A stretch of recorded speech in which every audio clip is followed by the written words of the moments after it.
Om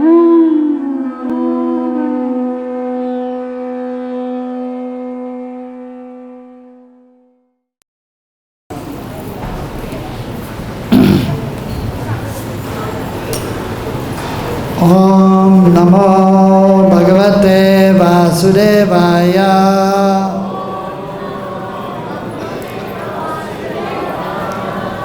Om Namo Bhagavate Vasudevaya.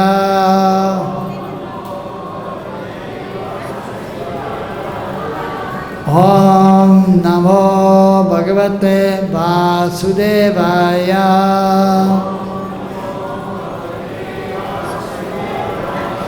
Narayanam namaskritya naram chaiva narottamam devim sarasatim vyasam tato jayam udirayet nashtapaye shabadeshu nityam bhagavata sevaya bhagavati uttama shloke bhaktir bhavati naistikim ete cham sakala pumsam krishnastu bhagavan sayam indriyarvyakalam lokam mridyante yuge yuge nama sankirtanam yasya sabha papa pranashanam pranamaduka samanastam namami harim param. We're reading from the Srimad Bhagavatam, 10th canto, 21st chapter. The gopis glorify Krishna's flute. Text number 6.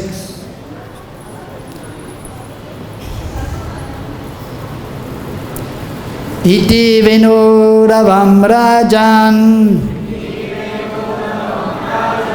sarva-bhūta-manoharam śrutvā vraja-striyaḥ sarvā varṇayantyo bhirebhire iti. Thus, veṇu-ravaṁ, the vibration of the flute, rājan, O King Parīkṣit, sarva-bhūta, of all living beings, manaḥ-haram, stealing the minds, śrutvā, hearing, vraja-striyaḥ, the lady standing in the village of Braj,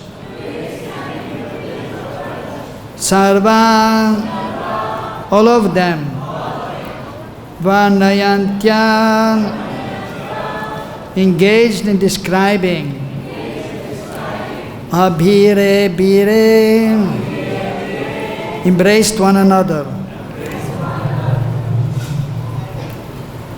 Translation and purport by the disciples of Srila A.C. Bhaktivedanta Swami Srila Prabhupada. Srila Prabhupada ki. Translation. O King, when the young ladies in Braj heard the sound of Krishna's flute, which captivates the minds of all living beings, they all embraced one another and began describing it. Purport. The word iti here indicates that after becoming speechless, by remembering Krishna, the cowherd damsels then regained their composure and were thus able to ecstatically describe the sound of Krishna's flute. As a few gopis began to exclaim, and the other gopis realized that they shared the same ecstatic love within their hearts, all of them started embracing one another, overwhelmed with conjugal love for young Krishna. Om ajñānatimidandasya jnananjana salakaya chakshūranmilitam yenam tasmai Sri Gurave Namaha. Sri Chaitanya Manobhistam Sthapitam Yena Bhutale Sayam Rupakadamayam Dadati Sabadantikam Vandeham Sri Guru Sri Yuta Padakamalam Sri Gurun Vaishnavamscha Sirupam sagrajatam sahagana ragnatam vitam tam sajivam sadaitam sarva-bhūta-manoharam parjana saitam Kṛṣṇa chaitanya devam Sri Radha Krishna padan sahagana lalita Sri Vishakam vidamascha He Kṛṣṇa karuna sindhu dīnabandho jagatpade Gopesha Gopika Ganta Radha Ganta Namastade Datta Kanchana Gaurangi Radhe Vrindavaneshare Vrishabhano Sade Devi Pranamami Hari Priya Vanchakalpatarubhascha Kripa Sindhu Vyevacha Paritanam pavanebhyo vaishnavebhyo namo namaha Sri Krishna Chaitanya Prabhu Nityananda Sri Advaita Gadadhara Shivasari Gaura Bhakta Vrinda Hare Krishna Krishna Krishna Hare Hare Hare Rama Rama Rama Hare Hare Iti veṇu-ravam rājan sarva-bhūta-manoharam śrutvā vraja-striyaḥ sarvā varṇayantyo bhirebhire. So King, the Sukadeva Goswami addressing King Parīkṣit Maharaj. O King, when the young ladies in Braj heard the sound of Krishna's flute, which captivates the minds of all living beings, they all embraced one another and began describing it. So Sukadeva Goswami is an eternal associate of Krishna. Shuka, so that refers to a parrot. And it has been described by the Acharyas that Sukadeva Goswami is actually a parrot in Braj, glorifying the divine couple. So by Krishna's will, just to bless the fallen conditioned souls, specifically of course also to instruct Parīkṣit Maharaj, but actually for our benefit. So he had come to this world, and so he's describing the beautiful pastimes of Krishna and Braj in the 10th canto. As we have gone through the 9 cantos, which is very much necessary, first of all to understand that Krishna is the Supreme Personality of Godhead. Not only that, but it's explained in the 1st canto, Ete chamsa kalapumsam Krishnastu Bhagavan Sayam Indriyar Vyakulam Lokam Vridyante Yuge Yuge.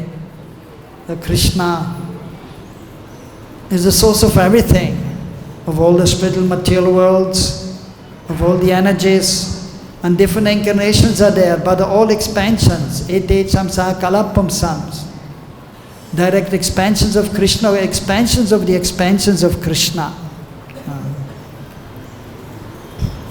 And so he has come to this world, as explained by himself also, to protect the devotees, to establish dharma, and to annihilate demoniac persons.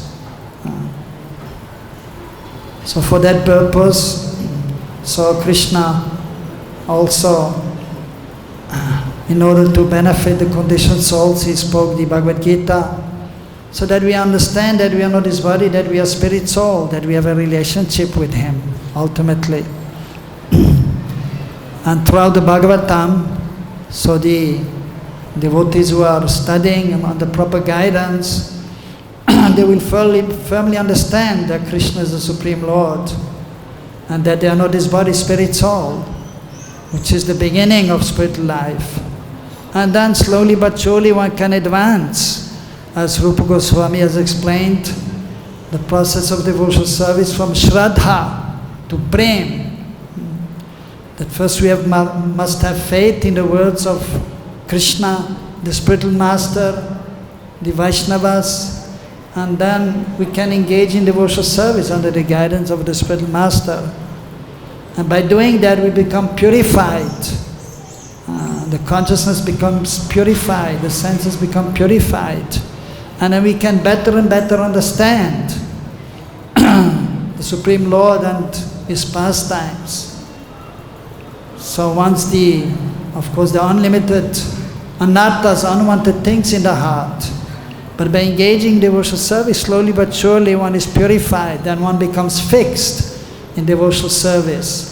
And then one will get a taste for chanting the holy names, for serving the Lord, and then one can become attached to Kṛṣṇa and detached from this material world.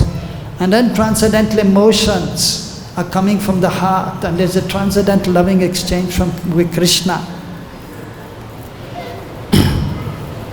At that point then, we can understand very nicely the pastimes of Kṛṣṇa in Braj also, which are divided in three. First is Krishna's pastimes described in Braj, from his appearance till, of course, killing many demons. And the acharyas have explained by listening to these descriptions, the different anarthas in the heart, they are vanquished, they are destroyed. And then loving sentiments will automatically manifest. And then we can really appreciate the wonderful pastimes of Kṛṣṇa with his associates in Braj, his parents, his friends, even the animals, and then ultimately the gopīs also. And different stages of love of Godhead are there. Prem, Sneha, Man, Rag, Anurag, Bhav. Sneha, Man, Pranay, Rag, Anurag, Bhav, Mahabhav. So the loving exchanges between Kṛṣṇa and the gopīs, these are the most exalted, of course, pastimes are there. And so in order to fully be able to appreciate, so one must be purified in consciousness. And then one can understand the transcendental emotions, which are described by Rupa Goswami also in the Nectar of Devotion. So there he has explained between the servants and Kṛṣṇa, the different emotions which are there, and then with the friends, and in parental affection, and then in conjugal relationship. And Prabhupada has explained that unless and until we are on the platform of bhav, we cannot fully understand this loving sentiments of the eternal associates. But by hearing from the devotees in disciplic succession, slowly but surely the consciousness is purified. But as explained, so first we must have strong faith and realization, understanding that we are not this body, that we are servants of Kṛṣṇa, and Kṛṣṇa is the Supreme Lord. Later on, as explained by Rupa Goswami, so sadhana bhakti is there, following rules and regulations, and then afterwards we can enter into the realm of raganuga bhakti. That means a spontaneous devotional service, following in the footsteps of the associates of Kṛṣṇa in Braj.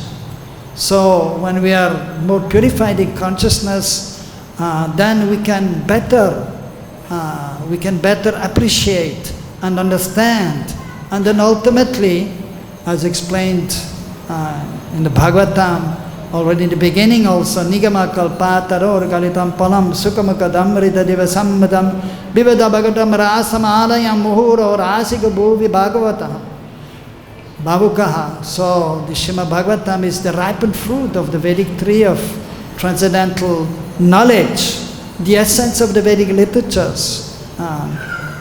And it has become more sweet because it has been spoken by Shukadeva Goswami, and the example is given by the acharyas. Just now we have of course the summer season is almost finished, and the wonderful mangoes are there, and they are very sweet.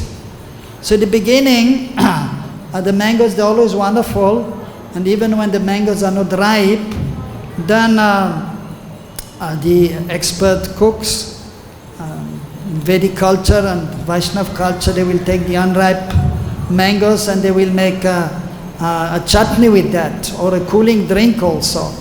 So it is always relishable and actually very good for the body. Pushti is nourishing the body and enlivening the body and the senses and then the consciousness. So it is explained when the parrot is actually tasting the mango, even when it is not yet ripe, or just in the beginning stage, then becomes more sweet. So similarly, Krishna, of course, is always sweet and wonderful, most sweet. Krishna is the essence of all sweetness. But in the beginning stage, we may not realize if one is conditioned. But then if we hear from the pure devotees, from their lotus mouth, the wonderful descriptions of Krishna's pastimes, all the pastimes of Krishna and Braj, then we can relish. And so the devotees in purified consciousness, Bhavuk and Rasik Vaishnav, they can relish these wonderful descriptions of Krishna's pastimes, especially in Braj. But the learned devotees who are relishing the Bhagavatam, they can relish all of Krishna's pastimes. At the same time, if we do some comparison, the pastimes of Krishna in Braj are the most wonderful, most sweet than the pastimes of Krishna in Mathura and Dwarka. On what to speak of the pastimes of the different incarnations or the different expansions of Krishna in Vaikuntha.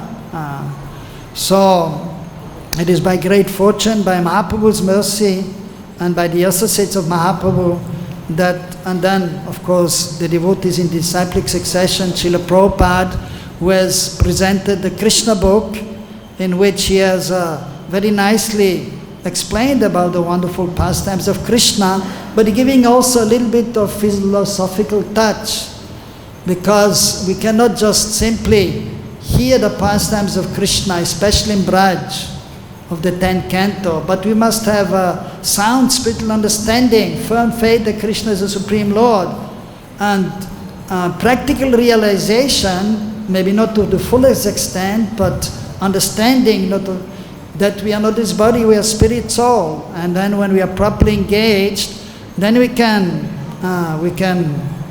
actually hear and describe these pastimes, and then we can relish these wonderful pastimes of Krishna in Braj. So here, the Venu gate. So, as explained, all of Krishna's pastimes, as explained in the 10th canto, are most wonderful and perfect and complete. Also, it is explained that Krishna's pastimes in Dwarka are perfect, Krishna's pastimes in Mathura are more perfect, and Krishna's pastimes in Braj are most perfect. So, in the first part of the 10th canto, from first chapter till the 35th chapter, the pastimes of Krishna and Braj are explained. Also the Acharyas have explained, and actually they are even later on in the 47th chapter, when Krishna, it is explained how Krishna asked Uddhav to come to Braj and then give a message to the Brijavasis, but specifically the gopīs. So that is known as the Uddhav gate. And of course in there is also the Brahmar gate is there. So 5 gates are there, famous in the Śrīmad Bhagavatam in the 10th canto, in regards to Krishna's pastimes, but specifically with the gopīs. So the first of them, which we are discussing here, is known as the Venu gate. The gopīs glorifying Krishna's flute. Of course, ultimately the gopīs are glorifying Krishna. At the same time, as we also supposed to not only glorify Krishna, but Krishna's devotees, Krishna's associates. So the gopīs, who are the foremost of all of Krishna's associates, devotees, so they're glorifying Krishna's flute. And as we know, in this world, we also know there are many flute players and many flutes are there. Traditionally in India, the most celebrated flute, of course ultimately because of Krishna's pastime, is the bamboo flute, which is just a piece of bamboo wood, as we know, and other flutes may be there, so made of different metals, and even Krishna has different flutes. She has many flutes, big size, medium size, and small size. Vamsi, Murli, and Venu. But not only three size, but then he has many of them, and they all have a different name. All the flutes of Krishna, they have a name, like Sammohini. So very enchanting everyone. So if Krishna is playing the flute, as described here, we will hear. So what is the effect of Krishna's flute playing? So the gopis are relating that also, which is most wonderful. And then we have the Gopi Gita, so that is part of the Rasa Panchadhyaya, the 5 chapters dealing with the Rasa Lila.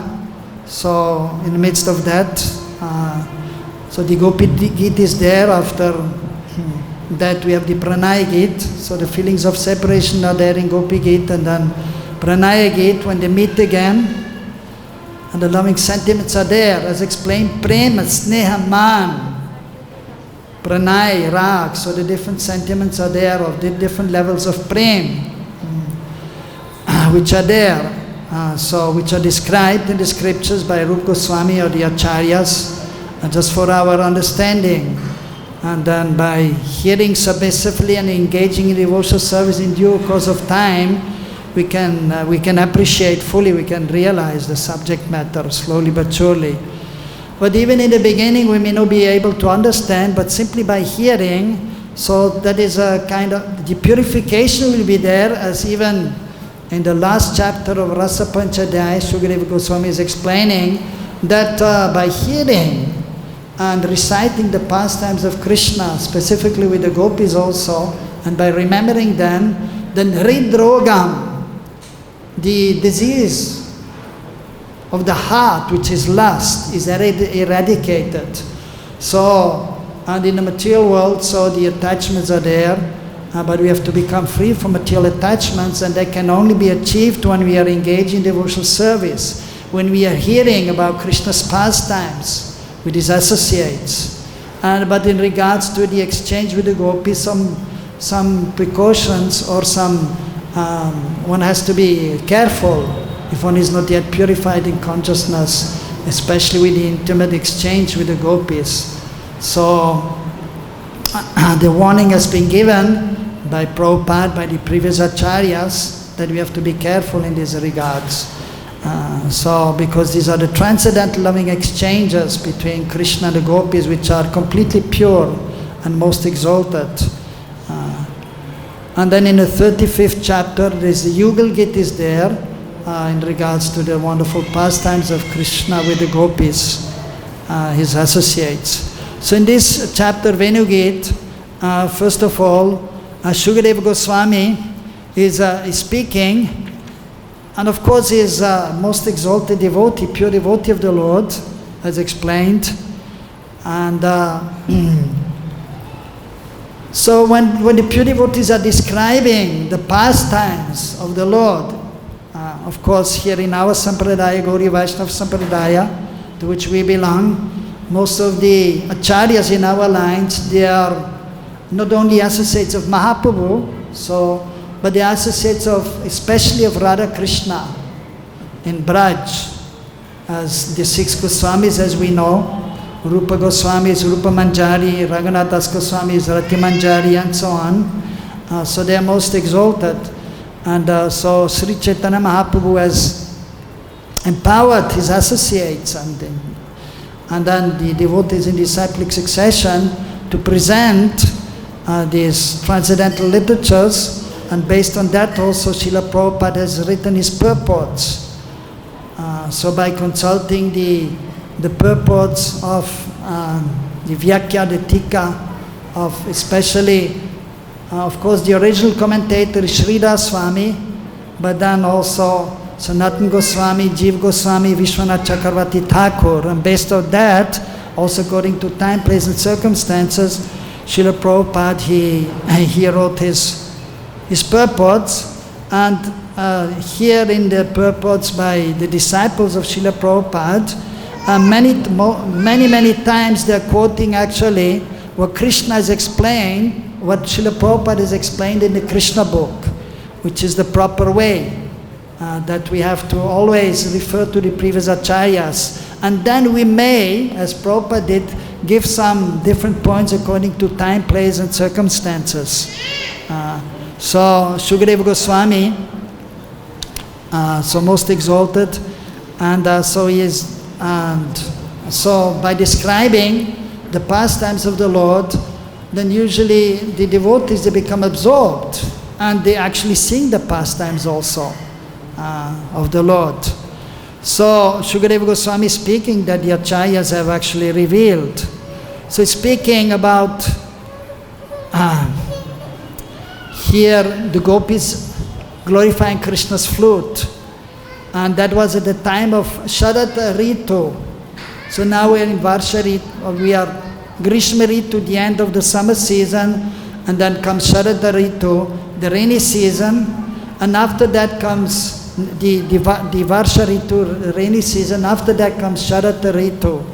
So that is pre-autumn, and then comes Hemanta Ritu is autumn, and then comes the Shishi Ritu, the winter season, and then of course Vasant Ritu, also very much glorified, the spring season. Actually all the seasons, they are eternally present in the spiritual realm, and when Krishna is present here, when Krishna appears in this material world, of course transcendental, then his abode is manifested, in which we are present here, Vrajadham, Vrindavan Dham. So when Krishna is present, the 6 seasons are also present there, like most of the, practically all the associates of Krishna, the main associates, they also appear when Krishna is appearing. His Dham is appearing, his flute is appearing, Govardhan Hill, Yamuna Devi, Tulsi Devi, Vrinda Devi. And then also, so the seasons are there. And all of them are wonderful and serving Krishna. But most glorified are the Vasant Ritu, the spring season, which is, as we mostly appreciate, especially when we get older. When you're young, you can tolerate any season, even the summer season or winter season. But when you get older, the summer season becomes a little difficult, or the winter season when it's very cold. Of course, now we have AC and we have heaters in the winter, so we can manage, but still, little difficulty is there. So the Vasant Ritu is most pleasant, and similarly, also the Sharad Ritu. It is not too hot and not too cold. Of course, when Krishna is present, the summer season is not too hot, and the winter season is also not too cold. So Sharad Ritu is there. The very beautiful, after the rainy season, summer season, everything becomes a little dry, and the leaves and the grass and the rivers, they don't have much water. But then during the rainy season, everything becomes green, and the lakes and the rivers, they're full of water because of the rainy season. It becomes very, very pleasant. So at that time, so the gopis, so as explained here, in Sharad Ritu, they were glorifying Krishna's flute. And as we know, we have Sharad Ritu, Sharad Purnima, the glorious sarva-bhūta-manoharam, the most enchanting and glorified Raslila Krishna performed at the end of the Ashwin Maas, after Bhadra Maas, before Kartik, the last day, Sharad Purnima, and so Krishna performed the Raslila. So the wonderful loving exchanges there. So here, the gopis, as Shukadeva Goswami, he's actually seeing, he's not just describing, but he's seeing Krishna and he's seeing the gopis. And the acharyas have explained that so the gopis, so his Shukadeva Goswami is explaining that they wanted to glorify Krishna, the gopis, as it is natural for the devotees to always want to glorify Krishna.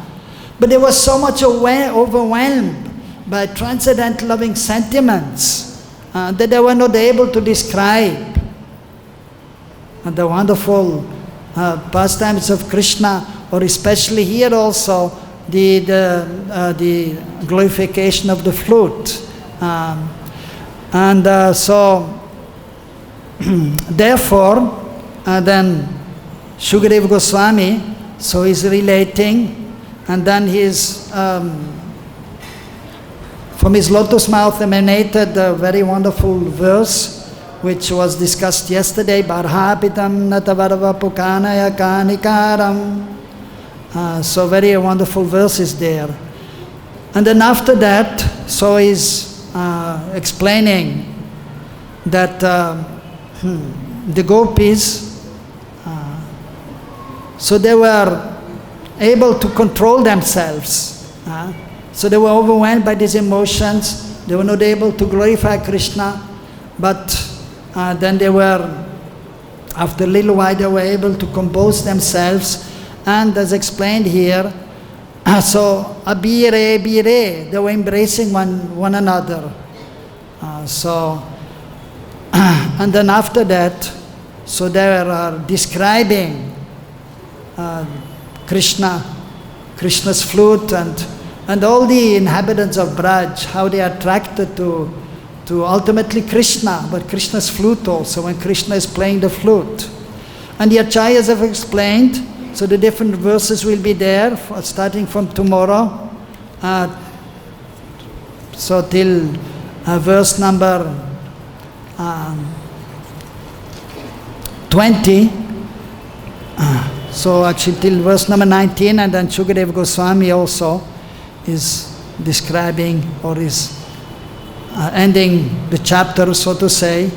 And in that also Srimati Radharani, so she has spoken one verse from her lotus mouth, the famous verse glorifying Govardhan has emanated. Hantayam adrir abala harirasya varya yatrama Krishna charana sparsha pramoda. So discussing and addressing the other gopis. So, and then glorifying Govardhan as Haridasya Varya, as the greatest of all the servants of Hari, Krishna.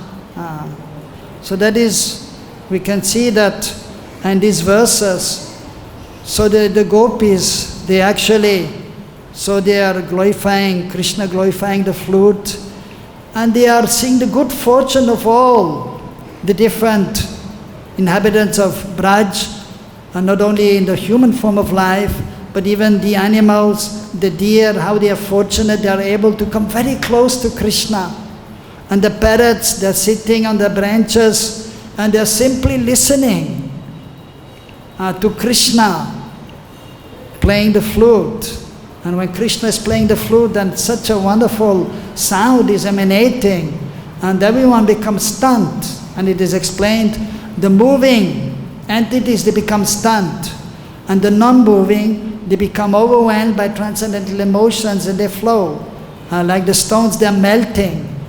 Or the trees also, they are like wanting to offer obeisances with the branches then going down slightly as to offer obeisances to Krishna. So they are appreciating all the Brijavasis, and they are feeling that we are not so fortunate, and we don't have love for Krishna.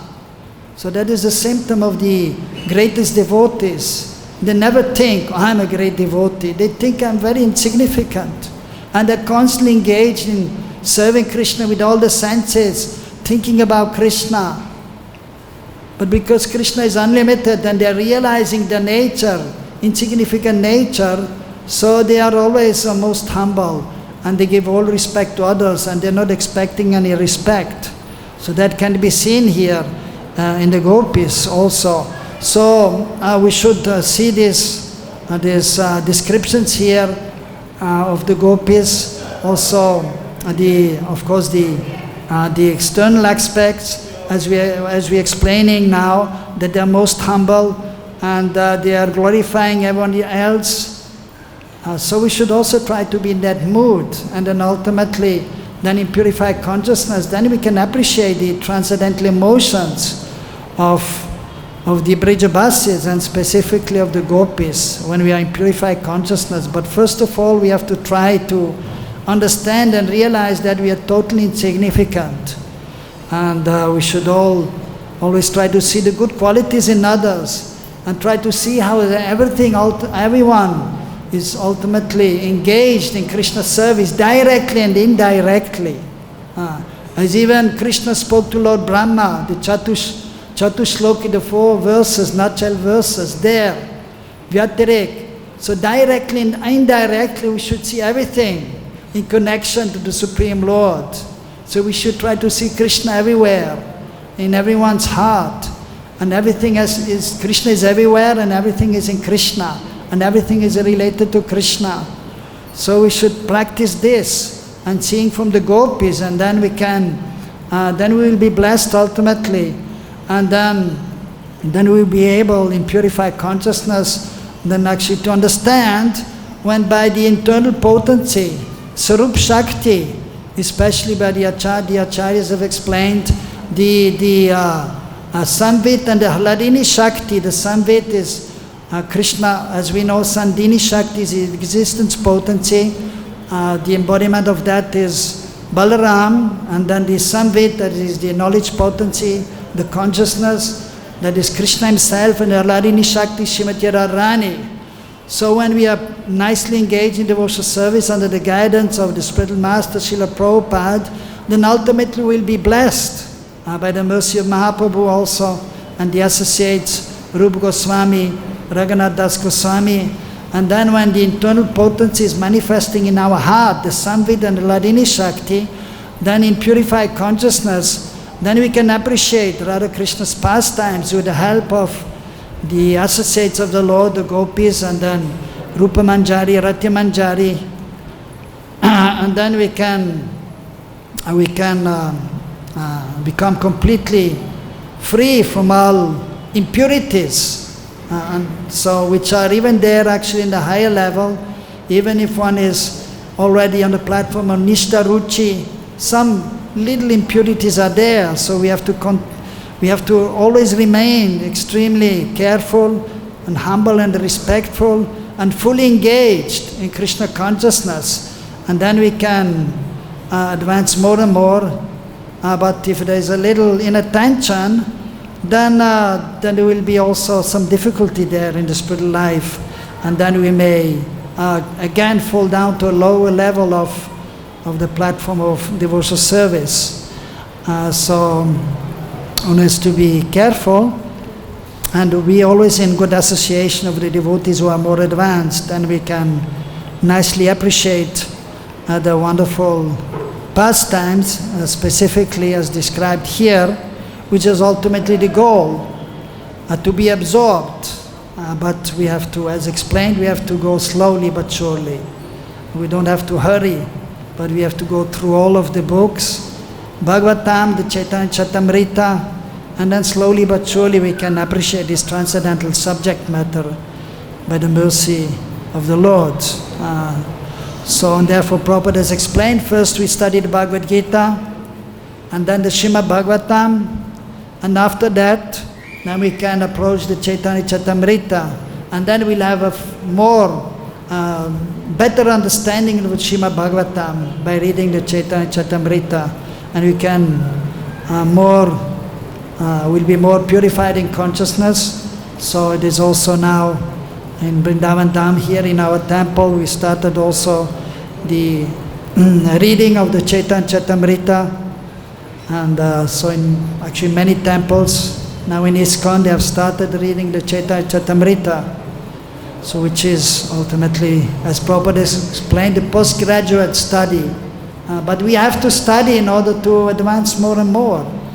So that is required, the Chaitanya Charitamrita also, and then we can fully appreciate the loving sentiments of Krishna and Braj, and specifically the loving sentiments, a loving exchange between Krishna and the gopīs, as it is there in the Chaitanya Charitamrita. So even in the Adi Lila, the 4th chapter, the description is there of the wonderful loving sentiments, specifically of Srimati Radharani. And then in the conversation between Chaitanya Mahaprabhu and Rai Ramananda Roy. So question and answer session is there. And Mahaprabhu, although he's the Supreme Lord, but he came as a devotee and he was there as a sannyasi. Whereas Rai Ramananda Roy, he was a householder. He was from the Kayasta community, which was at that time even practically almost like Shudra caste, Shudra or the Vaishya community. But still he took the humble position and he approached him because he had heard from sarva-bhūta-manoharam that Rai Ramananda is a great devotee. And then he approached him and asked him questions. And first of all, he asked him to explain about devotional service. And Rai Ramananda, who as we know is Vishaka Devi in Krishna Lila, so didn't immediately speak about Krishna in Braj, or to speak about the gopīs, but he is explaining about a preliminary process of devotional service, Vaidhi Bhakti, and then slowly but surely then he's coming to Braj. In the beginning, Mahaprabhu is saying, this is all external. You speak more, go on further. And then when he's coming to Krishna's associates in Braj, then Mahaprabhu slowly is saying, very nice, but you speak more. And then he's speaking about the friends of Krishna and then the parental love of Maria Yashoda, and he's becoming more and more satisfied. And then when he's saying, you speak further, please say more, than when he's speaking about the gopīs, then Sri Chaitanya Mahaprabhu was fully satisfied. And then even the different levels of the highest exchange between Krishna and the gopīs, so he is explaining and Mahaprabhu is deeply appreciating. So by hearing this, by reading Chaitanya Charitamrita, hearing from the devotees, then we can come to a more better understanding, and then we can better than appreciate also the Srimad Bhagavatam, the 10th canto, and specifically the wonderful loving exchange between Krishna and the gopīs. So here in the purport it is mentioned that because actually many times when they meet Krishna the gopīs, so the gopīs are holding their home and they're coming to meet together. And sometimes different gopīs are there, as we know in Radharani's group, and then the other gopīs in the other groups are there. And it is explained by the acharyas, the different gopīs of the different groups, not only Radharani and her gopīs are speaking these verses, but the other gopīs of the other groups, they all had come together. And then, but they all understood ultimately that we have the same mood, the same love towards Krishna. So that is also mentioned here in the purport, and therefore they are embracing each other. So there are always difficulties in this world, so therefore we have to come together, and then we have to encourage each other by speaking about Krishna and Krishna's pastimes. And of course here, sometimes we need also some embrace. So the ladies, they embrace each other, and the Prabhus, they embrace each other also. And then they describe the wonderful pastimes. So we always need the help of each other, the encouragement, because the material energy is very strong. And on our own, we can never become fully absorbed in Krishna consciousness. We need the association, especially the advanced devotees, but even the general devotees, and we should appreciate all the devotees. And then we can be properly situated, and then we can nicely advance, and then we can appreciate the wonderful loving exchange of Krishna with all his associates, and specifically the gopīs. Hare Krishna.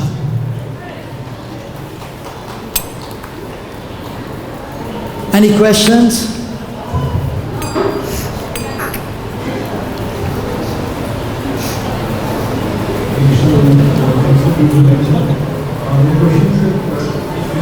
Verse 4, it is explained that these gopīs wanted to speak something. Yes. But Cupid disturbed their mind, and thus they could not speak. Yes. And you also mentioned in the lecture also. Yes. So these gopīs were in pure love of Krishna. Yes. In an established mood. Yes. So how can this Cupid affect like Yes. Yeah, two kinds of Cupid. One is the material Cupid, and one is the spiritual Cupid. So there are this transcendental love which is there, and so transcendental lust is there, which is pure. So the gopis' lust which is there, it is pure. But they're also overwhelmed actually by seeing Krishna, and they become completely overwhelmed, and then they want to be with Krishna, they want to embrace Krishna, they want to kiss Krishna. But that is pure. So therefore we have to be careful, and we have to be transcendently situated, and then we can appreciate the sentiments. They appear just like an ordinary person. Oh, look, they're lusty also, like other people in this world, men and women. Lust may be there, but it is not this kind of lust. It is transcendental. In the material world, it is for one's own sense gratification. One wants to enjoy, one becomes attracted to a woman, or woman to a man. Usually the principle there is lust in the material world, if Krishna is not in the center. One wants to do things for one's own self, but still there's some love is there in the material world also, and husband and wife, they come together, and there is not just about enjoying, but it is in a relationship, and then serving each other, and then helping each other, like that. But sometimes then lust will be there, and then one is overcome by that in the material world. That is material lust. Whereas in the spiritual world, so the loving exchange is there between Krishna and the gopis, so based on transcendental love, and then transcendental relationship, and wanting to transcendental loving exchange. The gopis, they just not only want to be kissed by Krishna, embraced, but they want to serve Krishna also. They are serving Krishna, and they understand Krishna is my best friend. Even the parental affection is there in the gopis also. They want to take Krishna, take care of Krishna just like Maria Yashoda. This feeling is there sometimes also. So many feelings are there of the gopis in regards to Krishna, which are pure, because Krishna is at the center for Krishna's pleasure, Krishnendriya priti, to satisfy Krishna's senses, to satisfy Krishna completely, not themselves. But by serving Krishna this way, then they will be satisfied also, and they know that. At the same time, then sometimes they also become overwhelmed by transcendental lust, and they want to be embraced by Krishna. And they want to kiss Krishna, they want to Krishna to kiss them. Like for example, they are seeing the Krishna is playing the flute. Krishna is kissing the flute, and they become a little jealous. They're thinking, oh, the flute, this is actually for us. Krishna should kiss us. Why is he kissing the flute? And the flute is just a bamboo, some wood. And even there's male and female. Among the wood also, Vamsi and Venu, male and female there. So then they're thinking, well, the one he was playing first, so the Vamsi is male. And then they're thinking, this is strange, why is kissing the Vamsi like that, which we know that is not proper, right? Man and man, more intimate relationship. You can be friends, you can put your hand around, you can hold the hand of a man, but that's all. But you're not kissing man, right? That would be improper. So then they're thinking, why Krishna is kissing the flute? Krishna is playing the flute, but they want to embrace Krishna, they want to kiss Krishna, and they want also that Krishna is kissing them. So they're seeing Krishna is kissing the flute. But that should be for us. And they are a little envious of the flute also, like this. So, but it is completely pure, but they just become completely pure, but they become overwhelmed by transcendental Cupid, by Krishna. Krishna is the transcendental Cupid, and he's shooting the arrows. The Kandarpa, the material Cupid, has no chance in front of Krishna, the gopis. He cannot do anything. Failure. And even he got burnt to ashes by Shiva one time. He approached the wrong person. Therefore he's known as Ananga. So, but Krishna is a transcendental Cupid. And then he's looking at the gopis, and then he becomes just lost. But even Krishna, sometimes he becomes lost. He becomes overwhelmed when the gopis are shooting sidelong glances at Krishna. Then he also Krishna becomes bewildered. And he drops his flute and his chadar, and sometimes he faints, like this. But these are transcendental emotions. But then intimate relationship is there between Krishna and Radharani. which we don't want to discuss too much here, but it is there. That is the transcendental lust. So they were overcome by transcendental lust. So therefore they were not able to describe Krishna. But then they composed themselves, and then they were able to describe Krishna and glorify Krishna, glorify the flute, glorify all the other vrijabasis, the birds and the deer, like this. So is that clear? Okay. What's that? Yes. And the Cupid is Krishna himself. Is transcendental Cupid, who is Krishna is transcendental, right? And then he is by seeing him they become bewildered by Krishna only. And then the emotions are there. They want to be intimate with Krishna at that time. But other times they are more controlled, and then they want to serve Krishna. Krishna is our best friend. They want to take care of Krishna just like Mother Yashoda. So different moods are there, but the sthayi bhav, the permanent ecstasy, is that Krishna is my beloved, is the Lord of my life. And then they want some intimate association with Krishna. And that is the Cupid is not present there. But that is Krishna himself is the cause of that.